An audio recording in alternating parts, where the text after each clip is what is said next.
This is the Drive-By with Freeway Frank. Chris Nilan is at my house. Chris, thank you so much for coming today, man. Finally. Appreciate it. Finally, man. You know what? We've run into each other in the hallways of 1717, the big building, the mothership here in Montreal. But we never really, we talked a couple of times. We have mutual friends, but we never really, I think at a golf tournament a couple of times I've talked to you, but we never really talked, right? No, we haven't. And maybe that's a good thing, doing this podcast, because we'll be able to find out maybe a little bit more about each other. Absolutely. But I will tell you, when I worked at TSN and Bell Media, I drove in that building. I would put my little garage card there. Access card. I would park. I would get on the elevator. I would go up, and I would go in the studio.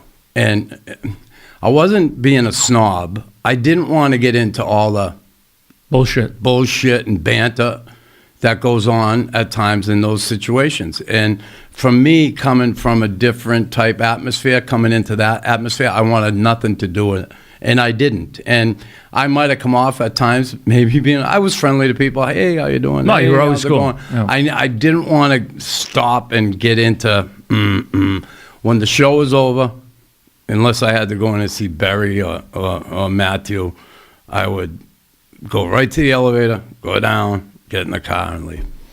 Yeah, it's funny that a lot of people in radio don't learn that until it's too late, but you knew it from the beginning. You avoided all the politics and the bullshit. Yeah.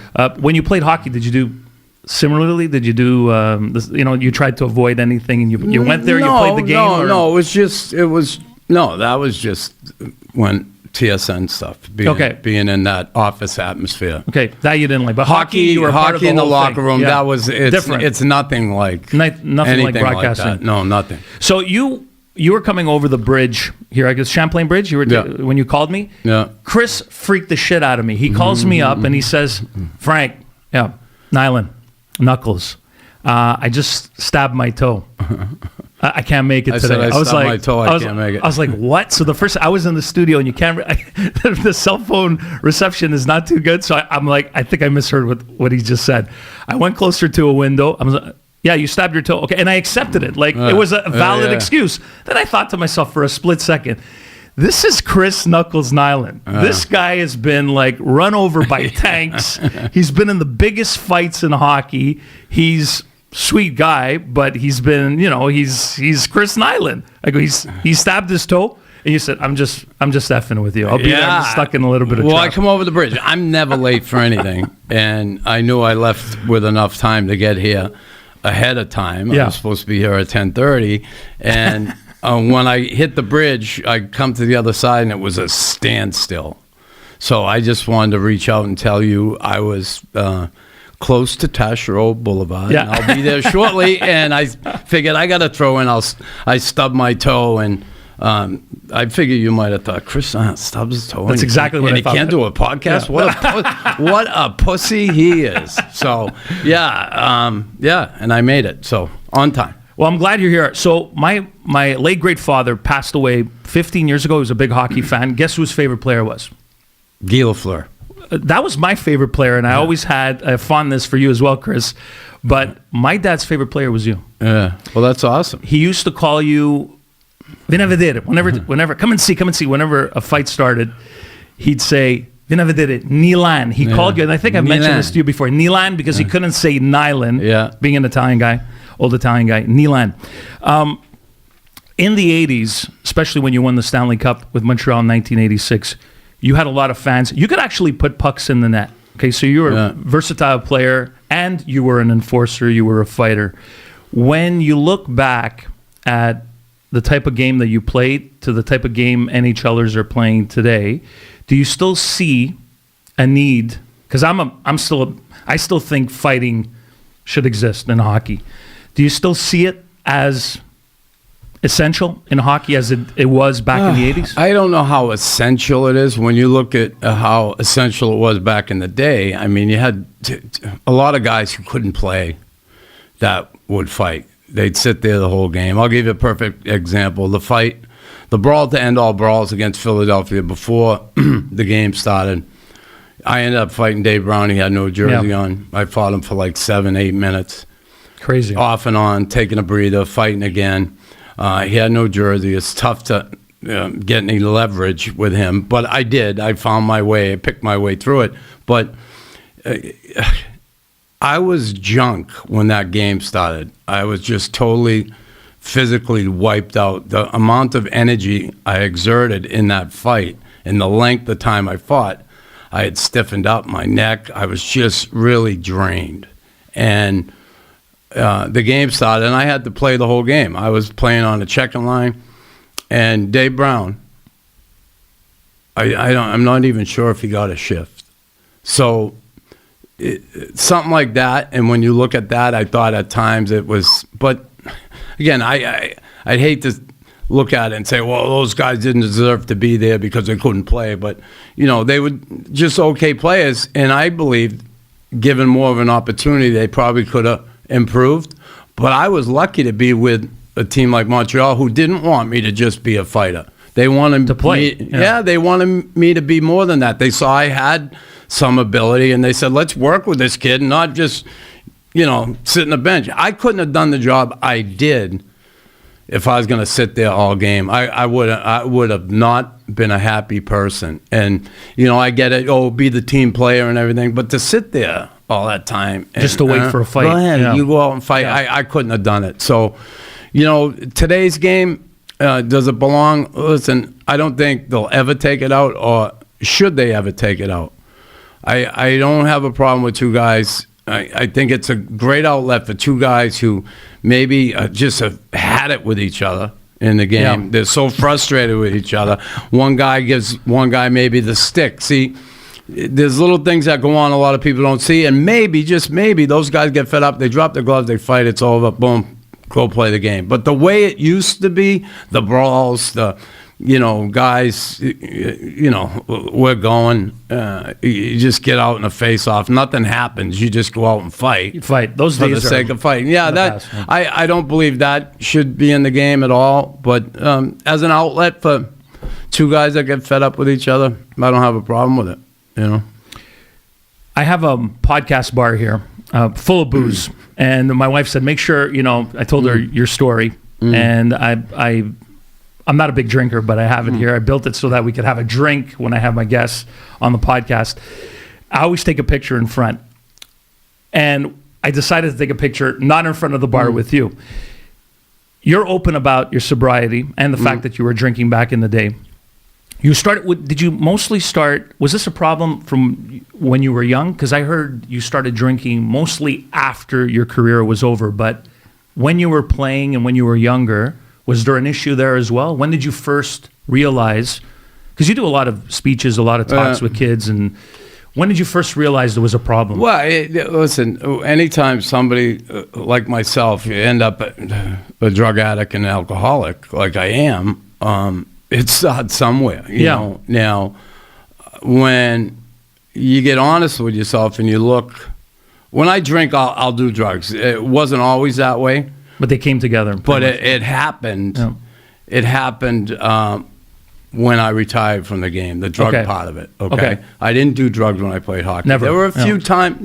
There were the one time during my career I broke my arm here in Montreal and I was in New York. They gave me Percocet because I went home without a cast. I had a major fracture in my ulna, and they didn't cast me because I was flying. So I only had a sling on it, and I was in a lot of pain. They gave me Percocet. I threw up. I got sick on them. It was nuts. A couple times in the off season down in Boston, I might have went out with friends, and in the odd time, I might have done a line here and there. Up drink until fucking 2 o'clock in the morning, 3 o'clock in the morning, and okay, let's keep this going till 6 or 7.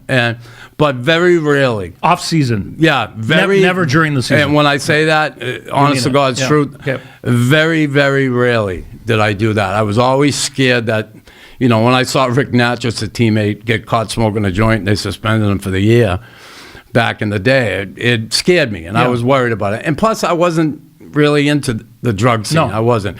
When I was a kid, everybody in my corner that I hung around on, they all smoked pot. I smoked pot for about a month. I was paranoid when I smoked it. Yeah. It freaked me out, so I didn't. But I drank.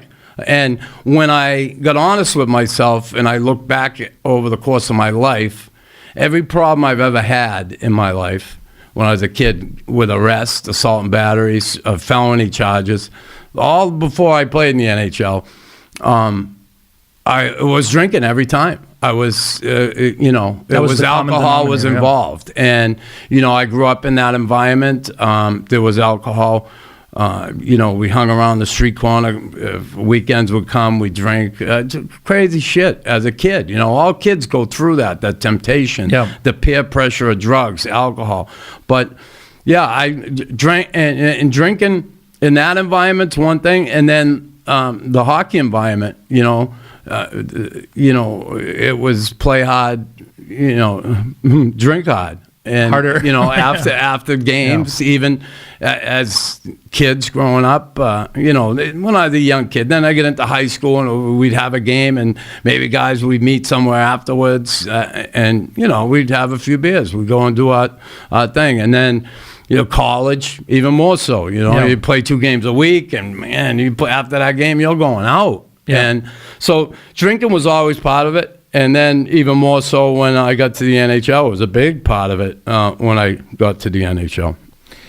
For you had 11 surgeries on your knee, something like that? I lost track. On one of them. I've had 33, 34 different surgeries and I'm not even counting the ones, oral surgeries. Okay. Like, my hands, I've had 5 on my left ankle. I've had 12 on my right knee. And I finally had a knee replacement on my right one. I only have 1 on my left knee. Both shoulders twice. My elbows. I've had a lot of surgeries. Yeah. And in your book, you mentioned the fact that from the surgeries came maybe the addiction to the drugs in the early 90s. Yeah, for sure it did. It had to do with the fact that you were being I just didn't go out and it's not like you let's wanted get to, some Percocet, let's get some Oxycontin, let's get some heroin. No, because heroin. When I read about that, I was that's something that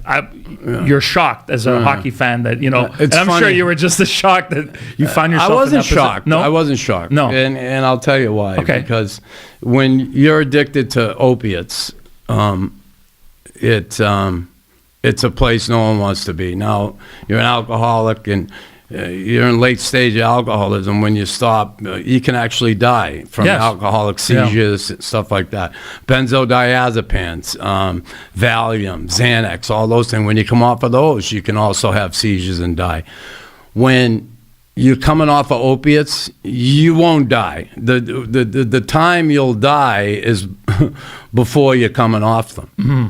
After you take them, that's the possibility of dying. When you go to sleep, you could it depresses your breathing, and you stop breathing. Is what you do. But what I'm saying is the opiate part. When you're so addicted to it, when you're coming off of those things, you are in so much pain, joint pain, sick. The misery is. Any opiate addict, if you talk to them, they'll explain what a miserable feeling is. And the only thing that takes that feeling away is more opiates. It almost makes you feel normal again. It comes to a point, you take a couple Percocet, you kind of feel a little woozy, you feel high, that body thing. And then when you become so addicted to it, you got to take more for the same effect. You start out taking 2, then it's 4, then it's 6, then it's 10, then it's 30. And when you're out of those opiates, you'll do anything to take that bad feeling away. And that's the thing, you get a prescription from a doctor after the surgery, then next thing you're addicted to them and you're taking them, you're looking for them on the street, you'll do anything to keep from getting sick. And it's the most horrendous feeling, trying to fight that part of it. And the only thing, like I said, takes it away is more opiates. When did it finally hit you? When that, to the point that you said, I can't do this anymore? And now you've been how many years sober now? I've been. I'm going on my 7th year. I should Seventh be year. going on my my 12th year. Okay, you should because you But had. yeah, I had a relapse back in 2015 that lasted one night. Okay. And Happens, 'cause I know a lot of but yeah, I wish it never did. No. But I had relapsed 3 times. The first time I tried to get sober was back in 2000. Okay. I relapsed probably 3 years, about 3 years later. I stayed sober about 3 years, but I was half-assing it. I wasn't doing it right. And then I went back to treatment in 2009. I relapsed again about a year later. Then I got back on the horse. In 2015, I had that one incident that was not good, and I've been sober since. So, yeah,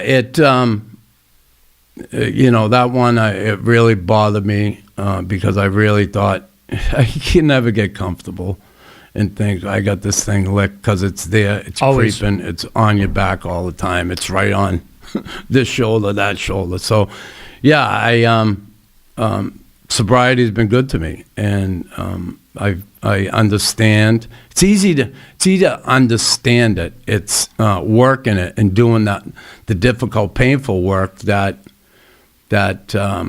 will help to keep you sober down the road, When you saw what happened when, at the beginning of the season when Carey Price came out and with the statement and that he was struggling, did you reach out to Carey at all? No. No? You've never had a relationship or anything? No. No. What do you think of that situation? Him coming out honest and... Yeah. Good for him. When you needed help, you go and get it. And I was happy that anytime I see somebody who recognizes that they have a problem, they do something about it. It's not an easy thing to do. It's not easy to come out and bare your soul. He's a very private person. Yeah, very private. Yeah, and he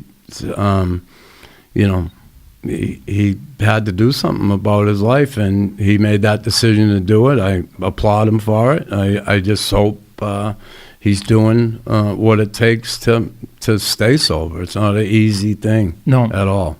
You look very happy these days. I see you on Instagram. I saw you kneading pizza dough the other day and making pizza. You're a cook? Yeah, I love to cook. Nice. Yeah. And you're with your dogs and you're hanging out with Adele and Bodie and your wife, Jamie. Yeah. You're living in the West Island here in Montreal. Yeah, we're all in Terrace, Vaudreuil. Nice.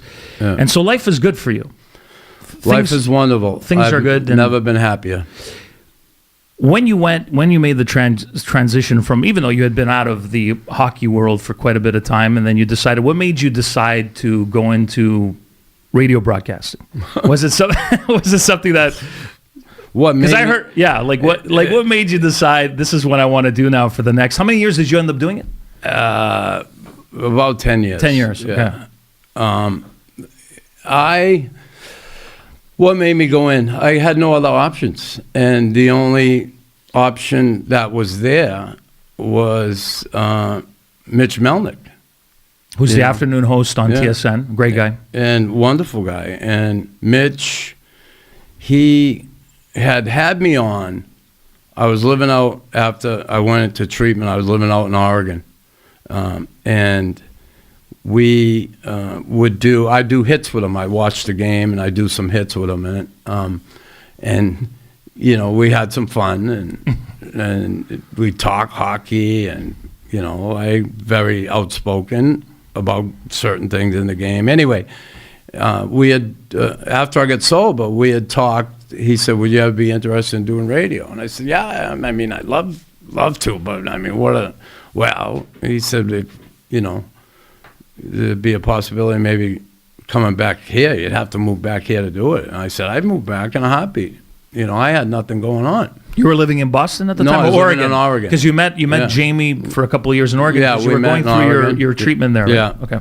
And then, I went from Oregon to Hawaii for a little bit, where Jamie's from. We stayed there for a bit, just too far. I love it there, but, I'll visit. I don't want to stay there. Your parents are in Massachusetts? Yeah, my dad just passed in November. Oh, I'm sorry. My mom, dementia, but they're in Mass, and my kids are there. I got 3 kids there, grandchildren there. So, we, Mitch set up a meeting with me and Wayne Buse when they were on Green Avenue. And I met with Mitch and Wayne Buse. I flew in and, we talked. And I said, I'd love to. I'd move back too. And, we had our meeting and I left. See you later, guys. And I know Wayne and Mitch talked afterwards. And Wayne said, he ain't moving back here. You're not going to move back to Montreal. And, 5 months later, I was here. And he was like, oh, shit. Maybe, I guess now we got to do something. Yeah. And, Mitch had pushed for me and, I eventually got my foot in the door, and I knew nothing about it. I never took a class. It was crazy. Like, I was scared to death about the microphone. Yeah, of course. Yeah. And easy. I remember Jamie said to me, Chris, the night before I was going on air, she said, I've never seen you like this. Like, I'm pretty chill, And she said, I can't believe I've never seen you like this. Just you'll be okay. Just be yourself. Blah blah. I got in the studio and I was with Campbell and I was like, what the fuck do I say? What do I say? I'm looking at the clock. I gotta be out by 2:14. I'm like looking at the clock. How do I get out? And then what am I gonna talk about the next segment? Yeah. How do I do this? I knew nothing about it, and it's not like Mitch sat me down and could really. Nobody gave you any. Yeah, it was not. I knew not, and thank God Campbell was there. And then I got going, and a couple of years of doing it so, and then we moved, and I was just brutal. I was brutal, and when I talked about hockey, it was okay, but the semantics of it, I just was so hard for me. I couldn't do it, and then. Campbell really helped me a whole lot. Sean was unbelievable. And we had a meeting one day, and Chris Berry and myself and Sean, and he said, Sean's going to take over the ins and outs and blah, blah, blah. He'll guide the show. Yeah, he said, I see it more like a Don and a Ron thing. And you were more like the Don. Yeah, but... Anyway, we talked, and I remember I left the meeting. I agreed to it. I said, yeah, okay, but I was pissed. I'm like, and the selfish part of me was saying, how am I going to get better at this if I don't do it? Correct. And, I was pissed. And then I said, listen, I don't want to make any way. I'm just going to go with it. Mitch would help me get this off, and I'm not going to whine and I can't. So I went with it, and it was the best thing that ever happened to the show. And Sean was steering the show, and away we went. He knew me. He's got to know me better, and he knew how to push my buttons. He knew how to, get me talking about certain things that really, I think, made the show really, really good. Like it was, off the cuff with Knuckles on, but Sean Campbell had such a big part in that. It wasn't just me, and it never was just me. And the beginning, it was. I think they were trying it for it to be me, but I couldn't do it alone. But Chris, I have to say, for somebody who's been in radio for 30 years minus a couple of months when I lost my gig, I was very impressed from the first time I heard you to right before, and we'll talk about that one, right before you were let go. You really improved to the point that the thing that you have that a lot of people don't have is you have a personality and you're a storyteller. So it was great. And every time I'm alive would come on and you'd sing, I'm alive, I'm alive, I'm alive, I'm not dead, I'm alive. I was like, this is amazing. You really did something with that show. Well, the song comes from Melnick. He would play it when I come in on his show. And when I read the lyrics, like Melnick's brilliant, like that show was so me. I mean, that song is so my life, and when I read the lyrics to it, I'm like, it's incredible. And it kind of became synonymous with me, that song. And, I got really, when I heard it, I would get excited to get on air and get going. And,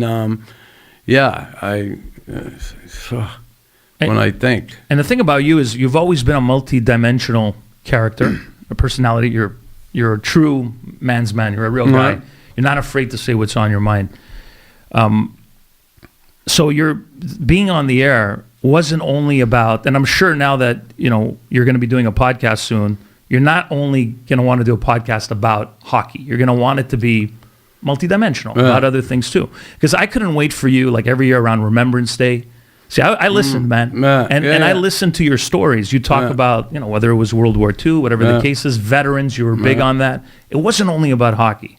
So now, as you venture into this new podcast world, which, by the way, is very interesting and is on a whole nother ball game, you want to do more than just hockey, right? Yeah, for sure. What are your plans with this podcast? Because I'm excited. As soon as I heard you were doing it, you gave me a call. We were chatting about other things. I was excited to hear that. Yeah, well, what am I going to do? I'm 64 years old.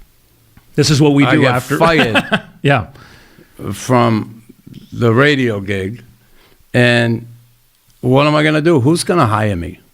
The Habs ain't even going to hire me. Like if I was in charge, the Habs ain't going to. That's what do I know? I know hockey. I could do other stuff like PR bullshit, but who's going to hire a 64-year-old guy? No, not many people are willing. And like I said, when Melnick helped me out, right? And I understand it. I was a drug addict, alcoholic. Not many people are there. Okay, Chris, we'll give you a chance. What do you think? Gave you a break. People are like, see you later. Yeah. We want nothing to do with this guy. One, you're outspoken. Especially today. You're a drug addict. We can't trust you. I get all that. Believe me, I get it. Melnick was the one person and Wayne Buse, who gave me that chance. They took risk. They took risk, their own careers and their own selves, to say, hey, listen, we're going to vouch for this guy. We're going to give him a shot. So I'm grateful for that. As far as getting let go now and having to start something new, like I said, not many people are going to be there and say, oh, how about this? How about that? You got to do your own thing. And so I thought the podcast would be good. And listen, there's some really good ones out there. There's no question about it. I look at Spit and Chicklets. Fantastic on, It's awesome. Those guys are awesome what they do. And oh God, should we be like that, or should we be like? I want to be. I want to be Chris and Tim, the guy I'm doing with, Tim Stapleton, but I don't want to be pigeonholed into hockey. I don't really want the locker room atmosphere either. I want to be able to have this podcast evolve as we go. Let's see where this takes us. It's great to have a plan. It's great to map everything out. And we do have a plan to some extent, but I don't want to get pigeonholed into just talking about the Canadians. I don't want to get just pigeonholed into talking about the NHL. I don't want to just talk about fighting. I don't want to I want to be able to talk about anything. And I can, because I not only understand the game of hockey and watch it, follow it, and love the game, but I love life too. I'm a huge World War II historian. I love reading stuff of World War II. I've read almost every book on the war in Afghanistan and Iraq. I know what's going on in the Ukraine. I've studied addiction. I've studied what's going on in the world today. I studied up on what's going on with this pandemic. And it's one of the reasons why I'm not vaccinated. And that's one of the reasons why I'm still sitting here today and I'm alive today, because I made a choice, own personal choice for me, and I'm grateful for that. So, all those things, everything interests me like that. I could talk. I love cooking. I love, you want to talk about gardening, we'll talk about gardening. Although I'm not a gardener, but I'll talk about anything. I don't care. And that's what I want. I want this to become. And we'll evolve as we go and see where it takes us. Maybe I end up leaning one way more than the other as we get going. Who knows? But right away I'm just, I want to have interesting people on, and yeah, athletes, there's no question, but at some point, expand as we go. I'm glad to hear that, because never did I think you were going to just do it about hockey. But as I said, there's so much more to Chris Nilan, the people that don't know you, besides, the radio show and being on the ice. There's so much more to you. And as I said, when I've heard you talk about those stories, see, now you've confirmed that you love you're a history buff, and that you know a lot about World War II and the wars of the past, what's going on in Ukraine. So that to me is important. And it's important to go from, maybe interviewing a hockey ref to a hockey player to a cook. And then next thing you know, you're talking about, history. It's fantastic that you're able to do that. I think, especially on the podcast platform, you're going to have a bigger audience to reach when you're that way. So I wish you the best. And I can't wait to hear it. Do you have any names? No, I thought that would be the easy part. Yeah, I know. The name is always the not. No. Ben, we've talked about Knuckles Unleashed. I like that. Which I like, but there's a show in New York. Mike and the Mad Dog? Mad Dog got Unleashed. Yeah. And I'm like, I wanted to be a bit unique with the name, but I don't know. We thought of I'm Alive. That's fantastic. I'm Alive. It suits me. I loved Off the Cuff, but that was they have the rights radio. To that? Yeah. I don't think so. No, I don't. I don't think they do. Yeah. But if they did, I'm sure they'd be pricks about it and say, "No, you can't have that." I'm sure. Let's talk about that a bit. We do share a common interest that we were both let go from the same company. You for different reasons. So back in, was it end of February? February 1st. February 1st, you came out with a statement. Was the cutoff date. Was the cutoff. And you came out with a statement, public statement, saying that you were terminated at TSN. Bell Media terminated you because you were unvaxxed, or you were unwilling to get vaccinated for your reasons. So you were public about those reasons. Did you in your wildest dreams ever think it would come to this? Yeah. You really did. I So did. you had an inkling about this prior? Were they telling you leading up to this announcement that this day, like you were telling them, I'm not going to get vaccinated? No, I wasn't telling them that. I was, they come out with something. They sent us a note saying, listen, the entire company. People in Bell Media Yeah, okay. have to be vaccinated by a certain date. Okay. Okay, so I didn't say nothing. I just did my thing, and I was doing the show from home. Right. And it was working just fine. And then I got a notice saying, February 1st is going to be the cutoff date. If you are not vaccinated by then, you'll be terminated. So, fine, I got that note. And that was my dad passed November 30th, beginning of December. And it wasn't long after that I got this note. And okay, I'm aware. And then Chris Berry got in touch with me. He's the program director. Yeah, he got in touch with me beginning of January, like the first week, around the 5th of January. And he said, hey, Chris, I just wanted to reach out. I'm sure you got the notice. February 1st is coming up. And, if you're not vaccinated by then, Bell Media is going to terminate you. And I said, well, he said, do you have any plans on being vaccinated? I said, no, I don't. I'm not getting vaccinated. And if that's the case, he said, well, you will be terminated. And I said, well, he said, what do you want to do? And I said, well, honestly, I'm getting terminated February 1st. I said, I'm not fucking going on the air for fucking 3 weeks here and being like, pretending everything's great. Fucking great. Goodbye, everybody. Dorothy, there's no place like home. Right. And I said, I feel awkward, to go on the air and do the show any further. So they never made an announcement.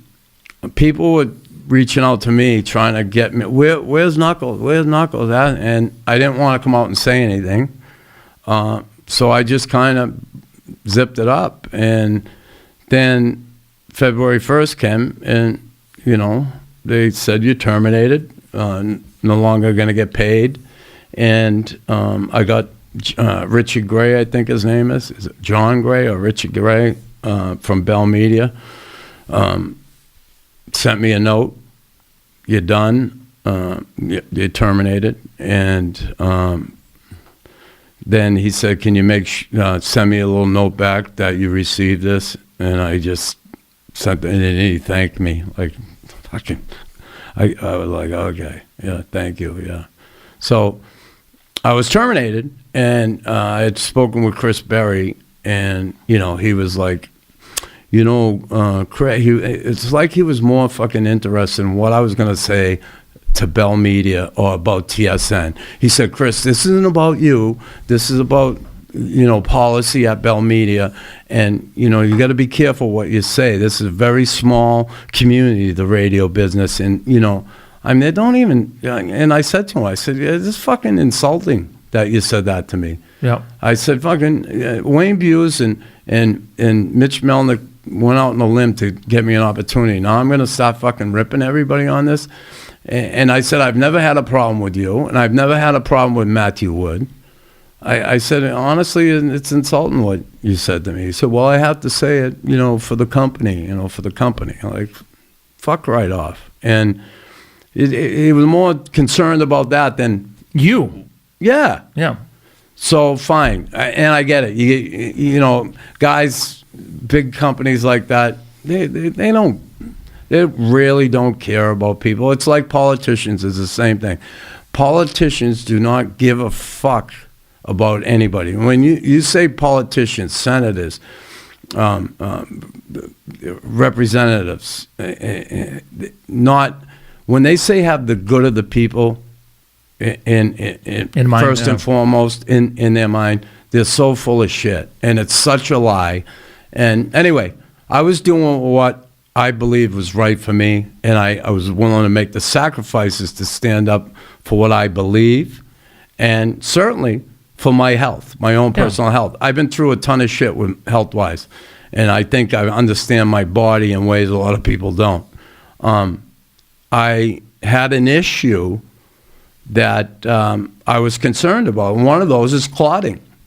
And with the vaccine, that is one of the major issues with this vaccine that can cause clotting. So I just got back from Boston. I had my best friend, Larry Jackson, had a massive heart attack. He had a blood clot in his aorta. He was vaccinated. Okay. And we both share the same, it's crazy how things happen. We both share the same concern medically, that he didn't do the research on the vaccine or look into it any further. The only thing he wanted to be able to do was get on a plane and go visit his grandkids in Los Angeles. So, I'll get vaccinated. The government's, they're upfront with me, And meanwhile, he gets vaccinated, and we had talked about this. He said, why didn't you? And I told him, and found out we had the same thing. Mm-hmm. Now, I'm not saying, he got vaccinated, he died, but man, it is awfully fishy, for one, to me. He passed away? Yeah, he passed away. He went through an 8-hour surgery. He had an aortic dissection. He had an aortic dissection. You had one big artery going in your heart and one going out, and he had a clot in that, and it tore away from his heart, the artery. They drained all his blood out.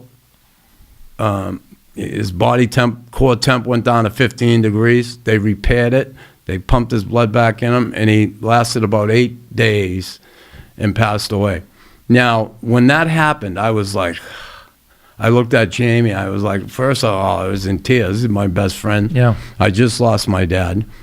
And, actually, when you look, they say the three biggest things, negative things can happen to a man in life is loss of someone close to you, my dad and Larry, loss of a job, and a divorce.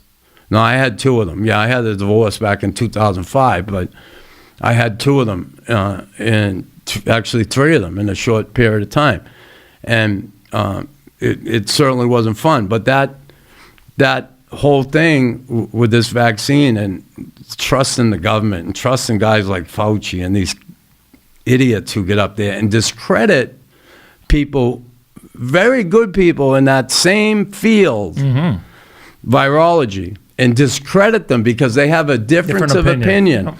And when this all started and they talked about natural immunity being considered enough to be vaccinated. And they changed their tune really fast. Well, it was two people for it and two against it. And there was an override somewhere, and they said, no, we're not going to recognize natural immunity. Now, for the life of me,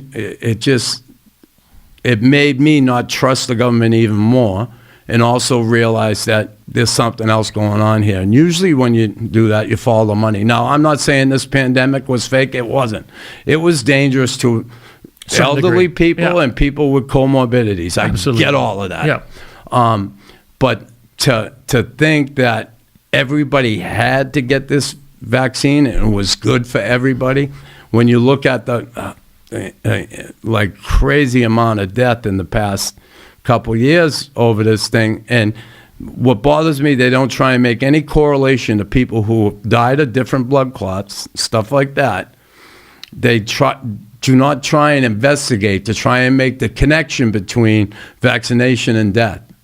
So if this happens again, just maybe we'll know how to maybe at least improve or try and get this right the next time. So all that really bothered me. It bothered me that this vaccine was supposed to stop infection and transmission. It had done neither. It had done neither. And when they found that out, they decided to redefine it and say, oh, it'll keep you out of the hospital, though. Yeah. And the redefinition just wasn't good enough either for me. And then thirdly, they don't recognize vaccine injury. There are people, mothers and fathers that are in wheelchairs now after they got this thing. There are kids that have died from this. Now, they'll say, oh, well, it's not a very, very small percentage until it's your fucking kid. Percentage, yeah. Until it's your father. Until it's your wife. And then people may decide to say, hey, what's going on here? And now all of a sudden we're not hearing about it anymore. Oh, that happened real quick. Well, they'll say, well, Joe Biden snuffed it out. The imbecile Joe Biden, by the way. Who's half asleep? Fucking imbecile. I don't listen. My mother has dementia. I'm not saying this guy has dementia. We'll all get there one day, but I get what you're saying. He's the president of the United States. He is a fucking stupid politician. Right. He is stupid. The guy is ignorant and stupid. So, Chris, when you see, and I know, I mean, you're not somebody, everybody might go on social media, read what they're saying about you. You got a lot of support when you did come out. A lot of people respected you, both vaccinated and unvaxxed. But then I read some tweets. There's always trolls. There's always dickheads out there and people. But when somebody comes out, and this is what bothers me, and I've never been, I've always kept my vaccination status unknown because I'm like, fuck you. It's no one's business whether I got vaccinated or not. I think people have figured it out based on some of the conversations and the fact I lost some sponsors here on my podcast. But when somebody comes out and says, and I saw a couple of these in regards to your termination, why doesn't he just fucking take it? And I've had that. It irks me, man. It drives me crazy. Well, people don't listen. Right. I'm doing this for health, you, my health reasons. Yeah. And you've been advised, whether you were advised or not, and it was just your choice. Your choice should listen be good to the enough science. Anyway. What is the science? Yeah. They're confused about the fucking science. Right. Listen to the science. Well, listen to what scientists? The ones that are trying to get the message the politicians want to send? Right. Or the scientists that are saying, wait a minute, let's check this out. We're looking further. The Dr. Malones of the world. He's a fucking wingnut, they say. Even though he's one of the guys. Yeah, hello. Yeah. And so, it depends who, well, if you listen to him, then you're just, you're just so far right. You're not going to. So, and people can say what they want. I don't have a problem with it. They want to sit in judgment. People want to get vaccinated. Go ahead. I don't mind. Yeah, me too. That's your choice. But if you didn't, they call you selfish. They call you, what about the guy? What about this guy? What about the other people? Here's the deal. When people went and got vaccinated, I can guarantee you they didn't do it for their fucking neighbor. They didn't do it for their boss. They didn't do it for this guy or that guy. They did it for themselves. True. And I'm doing this for myself. And if people think I'm selfish because of that, just look what I've put myself through in losing my job and what I'm going through. People think I'm selfish. Mm-hmm. What I've had to endure going through this, and I'm fine. I'm not sitting here whining. No, I've accepted. I'm willing to go in another direction. But people call me selfish, and they're just ignorant. Yeah, absolutely. Because of the fact, you look at my life the way I've never been a selfish person. I've always stuck up for my teammates. I put my body physically on the line for people. I've always visited hospitals and kids. To this day, I still do it. They forget all that. That's fine, but I'm not selfish. There's one thing I'm not. 100%. And I'm not ignorant either to what is going on here. Yeah. And I have certainly my own views on it. And some people will agree and some will disagree. And I got to be true to myself in the end. And that's what I am. I'm true to myself. Chris, you're a stand-up guy, and we need more people like you that just speak out. And in this world that we live in today, 2022, cancel culture, everything, this woke, it's ridiculous. Crazy. Yeah, it's ridiculous. Don't you wake up on a daily basis and read some of the stuff you read and wonder to yourself, what have we become, and what road have we gone down? It's all, listen, the advent of social media, Facebook, Twitter, it's all these things, like how many likes can I get? And listen, I reluctantly went on those things. I love being on Facebook because I was able to see what my kids are doing and family back in Boston. Cool. And my dad was on it, and my dad loved being able to, because I'm living away. God rest his soul. And then Twitter, where anybody can voice their opinion, say what they want. I think. And I forget the name of the documentary, but I watched the doc on it. And the people who came up with the idea are so scared of what it's turned into and how crazy life has gotten because of social media. And man, it's not going to get any better anytime soon. You've hinted by some of the comments you made on this podcast, we both have disdain for some politicians, if not most politicians. When you look at... I've hinted? You've pretty much come out and said it. I've said things like, I can't stand Trudeau pretty much on every single podcast, all 11 episodes. Somehow it got in, and it just got in again. Having seen how Quebec has handled the pandemic in the last 2 years, and you're an American, proud American, but you've lived in Canada for so long, you played here, your heart is here, but your heart is also in Boston. Is there a part of you that is thinking, has ever thought, Jamie and I need to pack our bags and get the fuck out of here at some point? Because, you look at Canada and the way things are here, especially in Quebec, this is the most restricted, mandated place on the planet. Still, you can't travel into provincially if you're unvaccinated. So people in your position, this is not fun. Have you thought about that, or at some point are you going to get... Yeah, I've thought about it. Yeah. And it's not a diss towards Quebec. No, I love it here. I love it here. I love the people. I love the culture. I love everything about this city. I mean, come on. From a kid who came here back in 1979, 80. Wow. Great time. Who all of a sudden gets here and goes... Who grew up in the city of Boston, a very racially intolerant city. Okay, who grew up in an era where that busing and all that happened in Boston, where blacks and whites were not getting along. And I come to Montreal, and now they're talking about separating from Canada, the referendum, and me not being, and I'm not going to sit here and tell you, oh, I'm worldly Chris, but back then, I didn't know anything. And when I came here and I saw this, I'm there, how come all these white people can't get along? Mm-hmm. And the more I lived here and understood the culture and the preservation of language and what people were willing to do to try and preserve that language in their culture, I got it. Mm-hmm. But I didn't right away. It was like, whoa. And now that I live here and certainly understand it. And listen, it's like anything. If you go to the extreme of anything, it's a little much, right? But sometimes there's people that do that in all areas of life. Politics is a funny game, a dirty game, and this city Quebec, this province, I love it. I love Canada. It's been good to me. And yeah, would I go back across the border? Yeah, I'm thinking of maybe doing that at some point. I'm trying to get the podcast up and going. When I do, there's some considerations. If something like this happens again, do I want to be a part of that? Mm-hmm. Do I want to pay all those taxes? Yeah. When I'm doing my podcast, where I could maybe do it from New Hampshire and not pay any state tax, only pay federal at my age. Absolutely. Like it would be a prudent thing to do.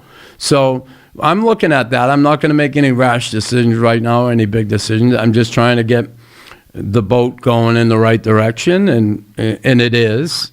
But I want to get underway a bit before I even think of making that move. But my heart has certainly always been with the Montreal Canadiens, even when I got traded.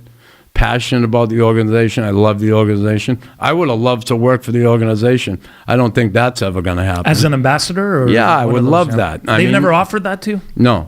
They've never hired an English ambassador, quite frankly. Do you speak any French? No. Je parle un petit peu français. C'est assez. Oui, but you're their adopted son. Je suis très content d'être ici avec mon ami Frank. How's that not? Tabarnak. How is that not good enough? But, That's amazing. Again, I would love to, but, it's not in the cards. I haven't heard anything. I have a passion for that organization, and I've said it before and I'll say it again, as much as the owner does. I do, and I'm grateful for all they've done for me over the years. They've been good to me. There's no question about it. But that's something. If that, there was talk about it maybe happening before my dad passed. My father was in tears when I told him there's possibility, and then he passed away, and he never got to see it come to fruition. And I'm not going to probably get to see it come to fruition either, but that's life. And I'll accept that. Again, it's just, that would keep me here, That's what would keep you. That would keep me here for sure. But, and if that doesn't happen, again, I can't wait around. I have to do what's best for myself and my family at that point. But we'll see. Like I said, I don't want to jump off the cliff just yet. You ever speak to any of your old teammates? You must still see some of them. I know Guy wasn't not doing so well these days, but you chat with any of them? Or? Yeah, Momesso a bit, Rick Green quite a bit, Cabo here and there, Bob Gainey now and again. I stay in touch. Guy, who's not doing well right now, I've talked to him in the last month. But who were you the closest with back in the day? Did you have any? Chelios, okay. Yeah. Well, I can't mention it. I won't say it. I was going to say something, but what? Yeah. We're not saying it. No, that's fine. Shelly's going to be on my podcast. On your podcast, you mentioned it to me. He's one of the first. Like we have some. Sorry, I didn't mean that. No, that's okay. We have. I'm an open book here. We've had. No kidding. We've had. We've done about 8 to 10, about 8 podcasts so far, but we're not going to release any until we have a good, say, 15 of them done. So I got like 5 set up for the next 2 weeks right now, and there could be more. So we're going to make sure we get all our ducks in a row before we release the first one. But Chelly was certainly very close to me. I was close with Bob and Cabo. We were aligned, 2 Hall of Famers I played with just awesome guys. I love Big Larry Robinson. It's crazy as you're going through. Rick Green, pretty close to me. When you mention all those names, we stay in touch. It's unbelievable. And even having Ludwig, I stay in touch. I used to have Lugs on my show quite a bit because he's out in Dallas, right? But Shane Corson. Guys, I keep in touch with as many. Brian Skrudlin, guy I keep in touch with too. We talk now and again, and Yeah, That was my time, Chris. I was watching you. Yeah, you in bond the 80s. together It's amazing. forever. You know, especially when you win. When Yeah. you share that common goal of trying to achieve something like we did, and you do it, you bound together forever by that championship, which I find to be just Unbelievable. That one. it's incredible. Yeah. It's incredible. You know, that's what you play for. That's what you want to do. That's what, you know, every kid wants to win that Stanley Cup, and to do it and then be part of that group that did it. Yeah, it's cool. It's a cool thing. Mats Naslund, I talked to over in Sweden. Amazing. He reaches out. It's funny. We played the outdoor game, and Stefan Richer, another one. And we're in Boston, and Stefan and Mats both asked me, he said, hey, could you bring us around to show us where all, like your father-in-law, like, you know, my father-in-law Whitey. was a famous I'm glad you mentioned Boston it, gangster. Yeah, but anyway, could you show us where everything happened? And I drove them around and showed them. Yeah, so it was pretty cool. You were the tour guide. But in the neighborhood. Matt's, I absolutely love Mats Naslund. I just love that kid. Yeah, as a teammate. And he'll call me from Sweden sometimes. He says, hey, Knuckles, how are you? Knuckles. It's funny. It's funny. Just going through all those names, it was my childhood. And watching you guys. Crazy, right? It was just an incredible time during the 80s. It was my, generation of watching the Montreal Canadiens. And so it's great to have you. It's a big thrill to have you here, Chris. It's awesome. Since you mentioned your father-in-law, I'm glad you mentioned it because I wanted to talk about it. I had heard you on, one of the most popular podcasts in North America, the Splin Chicklets podcast, talk about your ex-father-in-law, Whitey, who was a notorious gangster in Boston. You had told the story, and I know there's a lot of people who probably haven't heard this story because I don't think you've talked about it that much, right? That was the first time I never talked about it. You never talked about it. Now, we know when we start dating new people and you meet the parents for the first time, the father, I've been given, read the Riot Act and been given a little pep talk before what not to do, what to do with, my daughter, how to take care of her. Tell us the story of what your ex-father-in-law did to you. I couldn't believe it. I just went over to pick up Karen. This is your ex-wife. We were going on a date, yeah. And I went in and met her mom and him, and Jim was there, and we were getting ready to go out the door, and he said, hey, Chris, wait a second. I want to talk to you. So Karen went out in the car and was waiting, and he had a gun, and he sat there on the couch with the gun in his lap, and he started to talk to me and just said, I would hope that you would treat her with respect and care. I understand you both love each other. I get that. But, treat her well or else you're going to have a problem with me. And I said, certainly, I love Karen. I understand where you're coming from. But I said, you didn't have to pull a gun out to tell me that. He said, well, that's the way I do business. And I'm like, okay. But I said, nothing to worry about. I said, what's he going to do? Fucking shoot me?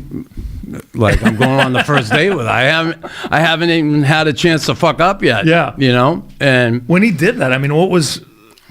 You must have been, okay, you don't seem to me like a guy that's ever scared of anything. No, but I've seen guns before. Yes, I've been around guns. But when you have that particular individual, your father-in-law telling you that. Just going through my head, like, he's not going to fucking shoot me. What's he going to shoot me? And go get Karen out of the car and say, hey, listen, the date's off. Yeah. I just fucking wasted Chris, so... Yeah. I didn't want to act like I'm fucking scared to death either. Like, he's going to say, what a fucking pussy this guy is, So, anyway, it didn't, because I wasn't scared because I didn't feel like I was in a situation where I was going to get shot. Yeah. So, anyway, and then I said, have a good night, and I jumped in the car, and then all of a sudden the door opened again. He said, hey, Chris. I'm like, oh, what's he want now? And Karen was there, Jesus, well, what the hell? And I get out and I went back in the house and he said, here you go, have a good night. He gave me $1,000 cash. Incredible. I'm like, okay. I was a fucking college kid. $1,000 cash. I never seen that in my, well, I've seen it, but.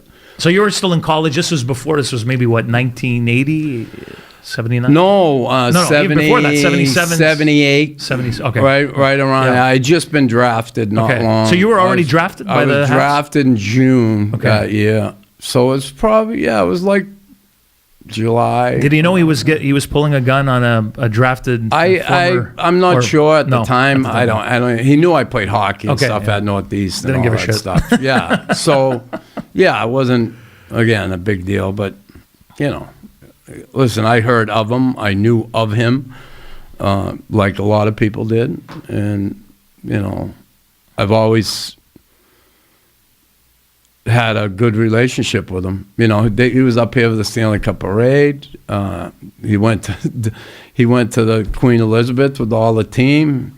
He took the whole team out here one night after we beat. I think we beat Hartford when we beat Hartford in the playoffs. Yeah, the whole team went to Troika on Crescent. And he took the whole team. It was unbelievable. Amazing. We had an awesome night. Mario Tremblay, it's funny. Mario, he really liked Mario, and he's not a guy you don't get handsy with him, Yeah. And Mario come up, he said, "Jim," he slapped him on the back. I'm like, "Fuck, what are you doing, Mario?"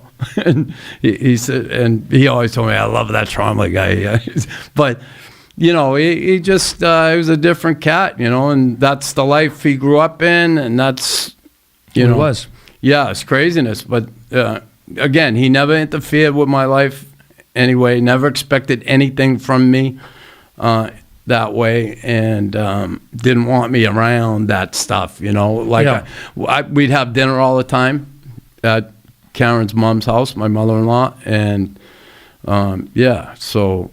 Yeah, I had a good relationship with him, and it wasn't like I supported what he did. No, of course not, that's his thing, And for anybody who said, some people say, "How could you ever talk to someone like that?" Well, they just don't fucking know. I didn't marry him. I married Karen. Correct. And he was the father-in-law. So what are you gonna do? Yeah.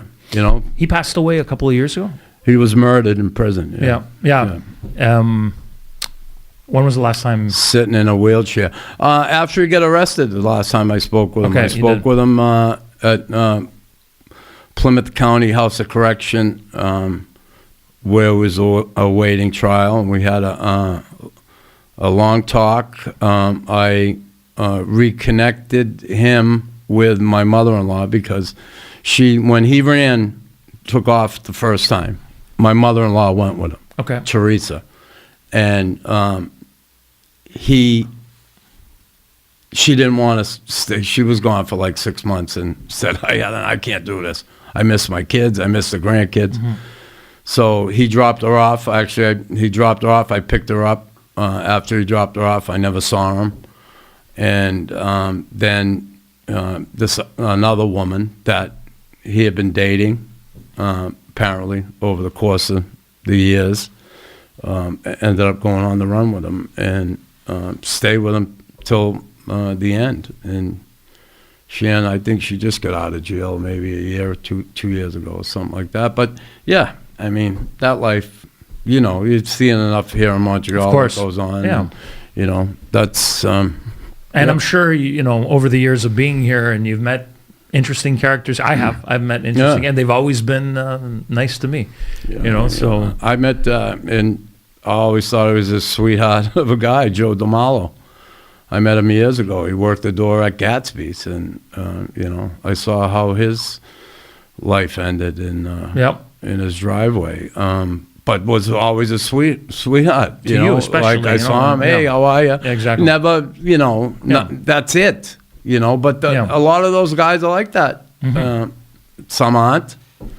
But, it's not like I was involved with them. No, of course not. I played golf with them, and I no. did that. No, none of that. No. None of that. Chris, it's been great having you here, man. Yeah. It's long overdue, this conversation. I wanted to sit down and get to know you a bit better, find out more about you, and I think we all did, and I think we knew the kind of stand-up guy you are, you were, and you continue to be. I wish you the best of luck on your brand new podcast.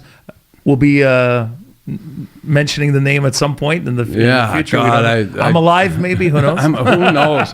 I know one thing. I'm happy I'm alive. Yes, I can tell absolutely. you that. Chris, thank you so much. Thank you. Frank. Appreciate it. Thanks a lot. All right, brother.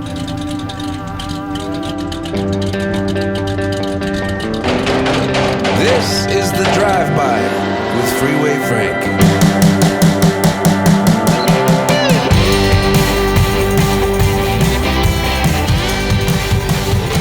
Watch all episodes of The Drive-By on YouTube. Listen in on Spotify, Apple, Google, Amazon, Podbean, and tune in.